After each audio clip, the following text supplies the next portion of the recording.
অনুদৈর্ঘ্য তরঙ্গ কম্পনের দিকের সাথে কিভাবে অগ্রসর হয়।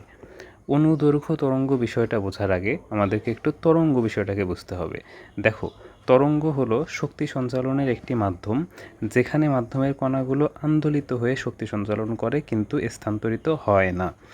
তার মানে কি, এখানে আরেকটা বিষয় বুঝতে হবে, সেটা হচ্ছে আন্দোলিত হয় কিন্তু স্থানান্তরিত হয় না দ্বারা আসলে কী বোঝানো হচ্ছে।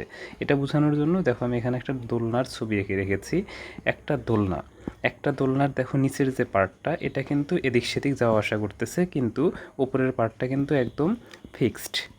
অর্থাৎ একটা দোলনায় করে তুমি একটা বাচ্চাকে ধাক্কা দিয়ে সিরাজগঞ্জ থেকে কখনো ঢাকায় পাঠাতে পারবে না, কারণ তার যে রুটটা আছে সেটা কিন্তু একদম ফিক্সড। তো এই ঘটনাটাকে বা এরকম মুভমেন্টটাকেই বলা হচ্ছে আন্দোলিত হয় কিন্তু স্থানান্তরিত হয় না।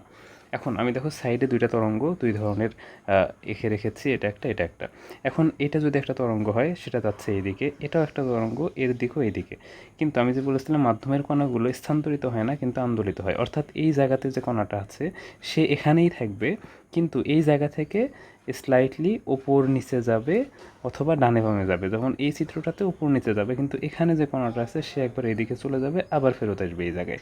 অর্থাৎ আলটিমেটলি সে এই জায়গাটাতেই থাকবে, হয়তো একবার এইদিকে যাবে আবার এইদিকে যাবে, এই দিক থেকে দেখো এখানে চলে আসবে, আবার এইদিকে যাবে, আবার এখানে চলে আসবে, কিন্তু ও ফাইনালি এই জায়গাটাতেই এক্সিস্ট করবে, ঠিক এই দোলনাটার মতো।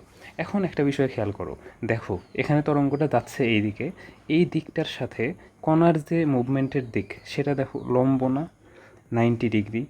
এখন এইটাকে আমরা যদি দৈর্ঘ্য ধরি, এটাকে আমরা যদি ধরি দৈর্ঘ্য, তাহলে অবশ্যই এটাকে আমরা ধরতে পারি প্রস্থ। যদি আমরা এইভাবে এটাকে একটা আয়তক্ষেত্র কল্পনা করি, তাহলে দৈর্ঘ্য প্রস্থ।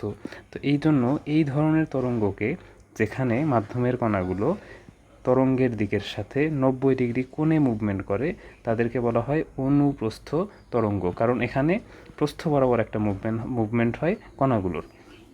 কিন্তু নিচের এই তরঙ্গটাতে দেখো, এখানে তরঙ্গের দিক এটা, আর মাধ্যমের কণাগুলোও দেখো সেই দিকের সাথে একবার সামনের দিকে যাচ্ছে একবার পিছনের দিকে।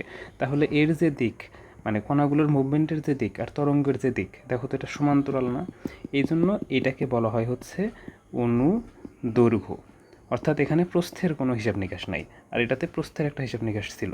তাহলে আমাদের প্রশ্নে চাইছে অনুদৈর্ঘ্য তরঙ্গ, এটার সম্পর্কে জানতে চাইছে যে এখানে কম্পনের দিকের সাথে কিভাবে তরঙ্গটা অগ্রসর হয়।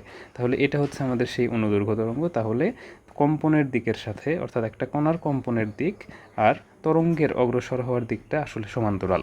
তাহলে আমাদের এখানে অ্যান্সার হবে সমান্তরাল। আশা করি তোমরা বিষয়টি সহজেই বুঝতে পেরেছো।